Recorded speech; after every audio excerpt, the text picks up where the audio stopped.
एक बहुत बड़ा चोर था। उसने अपनी पूरी जिंदगी चोरियां ही की थी, पर वो कभी भी पकड़ा नहीं गया। सारी दुनिया भी जानती थी कि वह चोर है। उसकी खबर सम्राट तक को थी। सम्राट ने उसे एक बार राज दरबार में बुलाकर सम्मानित भी किया था कि तू अद्भुत आदमी है। दुनिया जानती है, हम भी जानते हैं कि तू चोर है।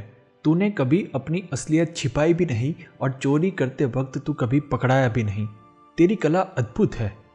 बरसों बीतने के बाद जब वह चोर बूढ़ा हुआ तो उसके बेटे ने कहा, अब मुझे भी अपनी कला सिखा दे, क्योंकि अब मौत का क्या भरोसा।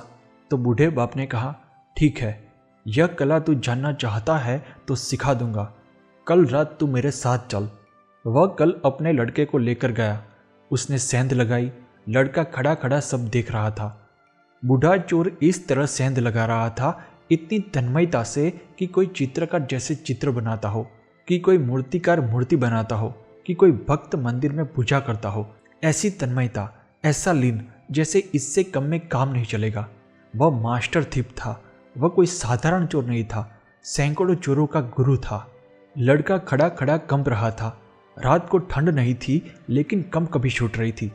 वह चारों तरफ चौंक चौंक कर देख रहा था, लेकिन बाप अपने काम में लीन था। उसने एक बार भी आंख उठाकर यहाँ वहां नहीं देखा। चोरी की सेंध तैयार हो गई। बाप बेटे को लेकर अंदर गया। बेटे के तो हाथ पैर कंप रहे थे। जिंदगी में ऐसी घबराहट उसने कभी नहीं जानी थी। और बाप ऐसे चल रहा था जैसे अपना घर हो। वह बेटे को लेकर अंदर गया। उसने दरवाजे के ताले तोड़े, फिर एक बहुत बड़ी वस्त्रों की अलमारी का ताला तोड़ा और बेटे को कहा, तू अंदर जा। बेटा अलमारी में अंदर गया। अंदर हीरे जवाहरात जड़े बहुमूल्य वस्त्र थे। जैसे ही बेटा अलमारी के अंदर गया, बाप ने ताला लगाकर चाबी अपने खिस्से में डाली। लड़का अंदर, बाप घर के बाहर गया और दरवाजे के पास जाकर जोर से शोरगुल मचाया, चोर चोर, और सेंध से निकलकर अपने घर चला गया। घर के सभी लोग जाग गए, पड़ोसी भी जाग गए। अलमारी में बंद लड़के ने तो अपना सिर पीट लिया कि यह क्या सिखाना हुआ। मारे गए। बाप तो निकलने का कोई उपाय भी नहीं छोड़ गया। चाबी भी साथ ले गया, ताला भी लगा गया। घर भर में लोग घूम रहे थे। सेंध लग गई थी और लोग पैर के चिन्ह देख रहे थे। नौकरानी उस जगह पे आई जहां अलमारी में चोर बंद था। उसे कुछ नहीं सूझ रहा था कि क्या करे। बुद्धि बिल्कुल बेकाम हो गई। जहां बुद्धि बेकाम हो जाती है, वहां भीतर की अंतस चेतना जागती है। अचानक जैसे किसी ऊर्जा ने उसे पकड़ लिया और उसने इस तरह आवाज की जैसे चूहे कपड़े को कुतरता हो।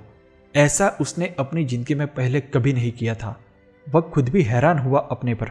नौकरानी चाबियां खोजकर लाई। उसने दरवाजा खोला और दिया लेकर उसने भीतर झांका कि शायद चूहा होगा।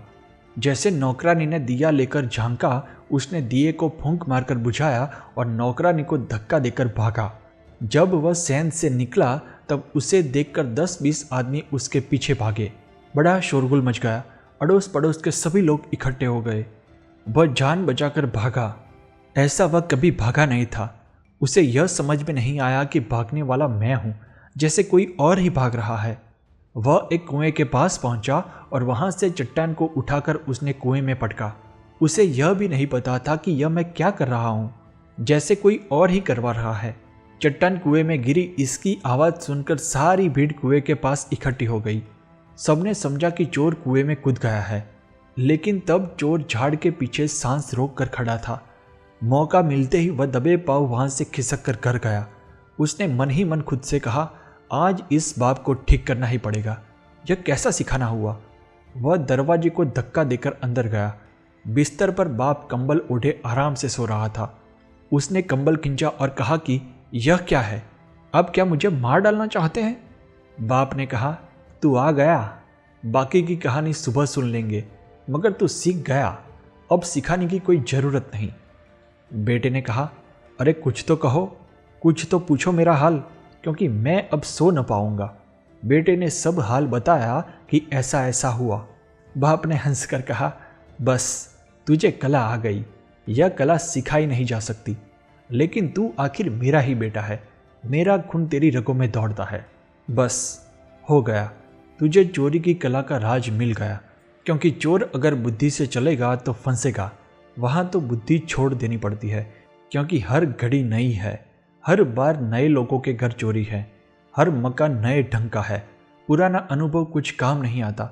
वहाँ तो बुद्धि से चले कि उपद्रव में पड़ जाओगे, वहाँ तो अंतश्चेतना से चलना पड़ता है।